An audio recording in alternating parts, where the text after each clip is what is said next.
Ne po i afrohemi fundit të Kreshmës. Dhe kemi përmendur shpesh që kisha shikon jetën e njeriut si një udhëtim. Dhe udhëtimi presupozon që ka një destinacion përfundimtar. E destinacioni përfundimtar është takimi i gjallë me Perëndinë e gjallë, ditën e Pashkës. E në këtë udhëtim ne duhet jemi të përgatitur. E kisha na përgatitën për shumë element, duke na kujtuar vazhdimisht. Sepse problemi nganjëherë nuk është se nuk i dim, po i harrojmë. Andaj dhe Zoti vazhdimisht kujtonte Izraelin e lashtë, duke i thënë kujtohu Izrael. Siç na thotë dhe neve sot që të kujtohemi për gjithçka, sepse nëse nuk do e kujtojmë, është shumë vështirë që të përjetojmë ata që Zoti kërkon prej nesh. E djela e sotme i kushtohet një personazhi në një shenjte shumë të madhe, e cila në fillim filloi një jetë shturur dhe imorale, e më vonë nga pendimi arriti një shenjtë të ri që pak shenjtor e kanë arritur. Prandaj dhe kisha e përkujton këtë ditë Shënmarinë e Egjiptit si një shembull të pendimit, të fuqisë shkatërruese të mëkatit e të dashurisë pakufishme për Zotin, për çdo njeri që të kthehet e të jetë gjallë. Historia është shumë prekse dhe fillon me historinë e një murgu të dëgjuar, atë Zosimën, i cili ishte në Cezaret Palestinës, murg, dhe kishte shkuar dekada duke agjëruar, duke u lutur, e duke arritur një gradë shenjtërie shumë të madhe. Por në një moment pati ndoshta një diçka krenarie, duke thënë që vallë thot, do ketë ndonjë murg tjetër që mund të mësoj mua akoma më shumë rreth asketizmit dhe jetës shpirtërore. E duke menduar këto, një angjëll i Zotit ju shfaq dhe i tha: Zosima, lëre këtë manastir dhe shko në manastirin e Shën Joan Prodhromit në Jordan dhe atje thot do të zbulohet ty diçka akoma më e madhe.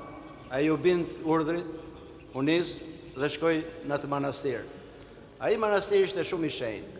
Murgjit e saj kishin një asketizëm shumë të madh dhe kishin një zakon.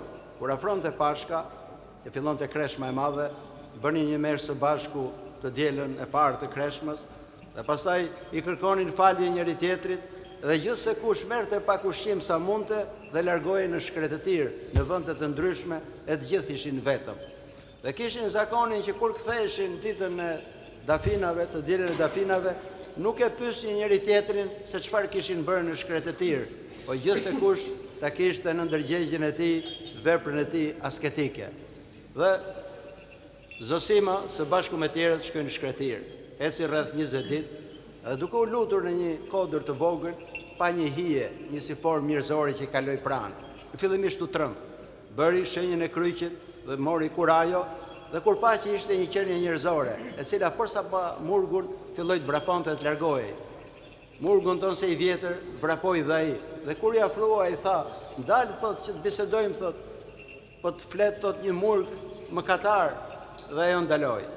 Dhe i tha: "Atë Zosima, unë jam i grua, e nuk them dot nga ty thot, po më jep rasën që të mbulohem e do bisedoj me ty." Murgu u trondit, sepse mendoi si e gjeti kjo emrin tim që s'm ka parë mua asnjëherë. Dhe kur filluan të bisedonin, ajo filloi t'i tregonte disa historira shumë të thella për jetën e saj. E murgu i ran gjunjë edhe i kërkonte bekimin. Ajo ran gjunjë akoma më shumë dhe i thonte: "Ti e prifti, ti duhet më bekosh mua." E mbasi vazhduan disa kohë duke i thënë njëri tjetrit: "Beko ti dhe beko ti." Shën Maria bëri një lutje shumë të shkurtër. Tha: "Perëndia thot bekoj thot të shpëtoi gjithë njerëzit e tokës." Dhe filloi t'i tregonte jetën e saj kur murgu i kërkoi me këmbëngulje që ta tregonte. E i tha: "Nuk ndjehem e lumtur ku tregoj jetën time, po do tregoj gjithçka. Unë kam lindur në Egjipt, në Aleksandri. E në moshën 12 vjeç u largova nga shtëpia. E fillova një jetë shturur dhe imorale. Nuk e bëja thot për para, po një epsh i zjarrt ishte gjithmonë në trupin tim që më diqte. Dhe mora në qafë me mira, me 10 njerëz të ri thot, të cilët i futa në mëkat. Dhe kështu e vazhdova jetën për 17 vjet. Një ditë pash një grup pelegrinazhësh që ishin afruar në portin e Aleksandrisë e donin të shkonin në Jerusalem për të nderuar kryqin. Dhe duke pasur shpirtin e aventurës, u afrua tek anija dhe i kërkoi kapitenit që të shkonte, megjithëse s'kishte para, i tha që do ta laj, thot, borxhin, thot, me trupin tim. Dhe kur zbriti në Palestinë, u drejtuan drejt Jerusalemit. Kjo vazhdoi po jetën që bënte kur ishte në Aleksandri. Dhe kur pa turmën e madhe të njerëzve duke u futur në kishën e shenjtë të ngjalljes së Krishtit, dhe kur do fillonte ceremonia e lartësimit të kryqit, donte të futej dhe kjo. U afrua tek dera dhe një forcë e madhe nuk e lente që të futej brenda. Mendonte se ndoshta e pengonin njerëzit, u përpoj shpesherë duke shtyrë me bryla për të futur, përsëri nuk e pranonte. Dhe atëre e kuptoi. E kuptoi dhe mendoi që jeta ime mëkatare nuk më le që të futem atje. Sepse si thot Shën Pavli, asgjë e ndyrë nuk do hyjë në mbretërinë e Perëndisë. Prandaj dhe kisha dhe Perëndia na kërkon që të fillojmë dhe të pastrojmë veten tonë, sepse nëse do jemi ndyrë nga pasionet, mëkatet, thashëthemet, shpifjet e një jete të kotë, nuk mund të hyjmë dot në mbretërinë e Zotit. Dhe pendimi i saj ishte shumë i madh. Doli pak jashtë nga portiku i kishës dhe aty ishte një ikonë e tërshenjtës. I ran gjuj me lot duke ju lutur, duke thonë, ti që ke lindur birin e Perëndisë, lutju birit tënd që të ketë mëshirë për mua, sepse do të premtoj që jeta ime do ndryshoj dhe asnjëherë nuk do e ndyj trupin tim. Dhe në atë çast u dëgjua një zë nga lart nga qielli që i tha, kalo Jordanin e do gjesh shpëtimin. Dhe ajo e kuptoi që ky zë ishte për atë. Doli nga kisha, dikush i dha 3 monedha, me to bleu 3 bukë dhe shkoi në Jordan. Në Jordan ishte manastiri kushtuar Shën Jan Pakzorit, atje u kungua, hëngri gjysmën e bukës, fjeti se ishte e lodhur nga ecja e gjatë, e të nesërmen e kaloi Jordanin dhe u fut në shkretir. Kjo është jeta që i tregon atij. Dhe për 17 vjet kisha tundime të jashtëzakonshme. Më kujtoi Egjipti, më kujtoheshin këngët e dyra që këndonin, më kujtoi vera që pinja atje, dhe tundimi ishte i jashtëzakonshëm, po i lutesha Zotit me lot dhe e lava shkretiren me lotët e mi, sepse sa më fort bëhet zakoni, aq më vështirë është të hiqet. Njerëzit mendojnë, edhe kur janë të ri, mendojnë që kemi kohë të pendohemi, kur të plakemi, por ndoshta nuk ka më kohë, se nëse zakoni forcohet, është shumë vështirë të largohet. Është historia e Thalesit, filosofit të antikitetit. Kur ishte i ri, bënte një jetë shturur, dhe ëma e qertonte vazhdimisht. Dhe i thonte që kur të plakem, thot, do kthej rrugë. Kur u plak, dhe njerëzit i thonin, po tani pse s'kthe rrugë? Tani është shumë vonë, thot, se jam shumë plak për të kthyer. Prandaj dhe sa herë që kemi tundime të ndryshme, pasione të ndryshme, nuk duhet e japim rrugë mëkatit, sepse sa më shumë bëhet, aq më vështirë është që të largohet. Dhe shembulli i Shën Marisë e Egjiptit është një shembull i tillë. 17 vjet luftoi kundër pasioneve të saj, dhe mbas 17 vjetësh arriti qetësinë. E Zoti i dha një paqe të jashtëzakonshme. Dhe kam këtu në shkretir, i tha 47 vite që banoj. Dhe atë Zosima i prekur shumë nga kjo gjë dhe i mrekulluar nga kjo shenjtëri kaq e madhe, i ra përsëri në gjunjë. Dhe ajo nuk e lejonte, se i thonte ti e prift, duhet bie unë gjunjë dhe jo ti mua, po do të kërkoj një nder. Ktheu përsëri në manastir. Dhe kur të filloni kreshmën tjetër që do largoheni, mos u largo, qëndro në manastir. Madje edhe po të duash largohesh, nuk do largohesh dot, i tha.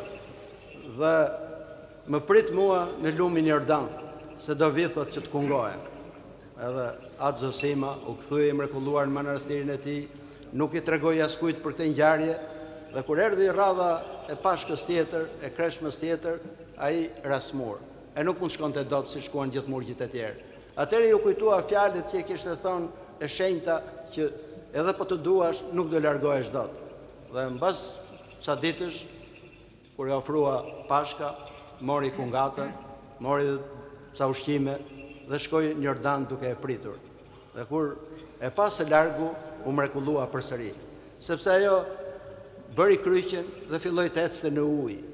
Dhe atë Zosima po mendonte këtë fjalë, që pendimi i madh e kthen njeriu dhe e bën ngjashëm me Zotin. Ashtu si Zoti eci në ujë, edhe shumë shenjtorë shpeshherë kanë ecur, sepse shenjtëria dhe prania e Zotit tek ata mund të bëjë çfarëdo lloj mrekullie. Dhe mbasi e kungoi, ai thot përsëri këtë fjalë. Mbas një viti, eja përsëri në vendin ku më gjete dhe do mësosh se çfarë duhet bësh. U kthye në manastir, vitin tjetër shkoi përsëri tek vendi ku e takoi, ku e pata të vdekur, të shtrirë, e lau me lotë e tij këmbët e saj, sepse zguxonte të prekte gjë tjetër përveç se këmbëve, dhe po mendonte që si nuk e pyeta se si e kishte emrin. Ku pak më tej pa një shkrim. E thote këtu, thot pret, thot Maria Mëkatarja, të cilën thot varrose, thot, sepse mbasi u kungova me një prill, erdha këtu dhe ndrova jetën time. Dhe atë zësima u mrekullua, duke menduar se si ajo pas ka bërë brenda ditës një distancë që duhet rreth 20 ditë për të ecur, po fuqia e Perëndis është e jashtëzakonshme tek shenjtorët e saj. E mbasi e varrosi, u kthye në manastir dhe ju tregoi gjithë murgjve këtë histori. E murgjit u mrekulluan. E çdo vit kujtonin Shën Marinë e Egjiptit dhe lexonin historinë e saj dhe e tregonin kudo. E kjo histori që ju tregova unë shumë shkurtimisht, u shkrua nga Patriku i Shenjtë, Shën Sofroni i Jerusalemit, nga vitet 526, për të dhënë këtë shembull në të gjithë botën ortodokse. E aq shumë njerëzit u mrekulluan nga kjo histori, e një mëkati shumë të madh, edhe një kthimi shumë të madh, sepse edhe sot ne përballemi me këto gjëra. Shpeshherë edhe vajza të reja, për arsye të ndryshme, fillojnë një jetë që nuk duhet ta fillonin. E do i thonja të gjithëve që të ta ruajnë atë dhuratë që i ka dhënë Perëndia, sepse nuk ka gjë më të çmuar se sa pastërtia shpirtërore e njeriu. Shpirti mund të ndotet shumë shpejt, po do kohë të vështirë për t'u pastruar. Prandaj përpiqemi që ta ruajmë pastërtinë e shpirtit tonë, që është për të mirën tonë edhe për të mirën e njerëzve që janë rrotullesh. Edhe shembulli i pendimit kësaj është i jashtëzakonshëm. Kur i dëgjoni këtë histori, shpeshherë nuk kapim dot realitetin real, të rrish në shkretir vetëm, e të ushqesh vetëm me barra tegra, e të durosh të ftohtin e natës dhe të nxehtin e ditës për vite me radhë, 47 vjet, kërkon një përkraje shumë të madhe shpirtërore, dhe pa hirin e Perëndis ne nuk mund të realizojmë. Po Zoti kërkon nga ne që të pendohemi, pjesën tjetër e bën hiri i Perëndis. Nëse ne kemi dëshirën të kthehemi, padyshim që mund të kthehemi. Asnjë mëkat nuk e mund dashurinë e Perëndis, thot Shënjan Gojarti. Por shpeshherë i ligu na nxit në veprime jo të hishme dhe të dëmshme për ne. Shënjan Gojarti përsëri thot për pendimin. Njerëzit thot duhet të kenë turp për mëkatin, po të kenë kurajo për pendimin.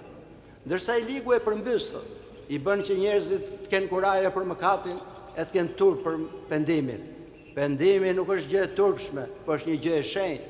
Shenjtorët ishin njerëzit që u penduan, e duke u penduar ata u kthyen, sepse çfarë do thot pendimi në kishën ortodokse? Nuk do thot vetëm thjesht keqardhja për një gabim që mund të kemi bërë ne, që padyshim është keqardhja, por nuk është vetëm keqardhja, është një vendim i thellë brenda nesh për të ndryshuar mënyrën e të jetuarit, mënyrën e të menduarit e gjithçka tjetër që mund të ishte shtrembëruar tek ne. Sepse vetëm duke drejtuar veten tonë, ne mund të kemi ndoshta forcë për drejtuar dhe tjerët. Kështu thonte Shën Ambrozi i Milanit. Ne nuk mund të drejtojmë tek të tjerët atë që është shtrembëruar tek ne. Prandaj le të përpiqemi që të drejtojmë çdo gjë të shtrembëruar. E Zoti padyshim do na japi hir e do na japi dritë për ndriçuar veten tonë edhe shumë njerëz rrotullnesh. Amin.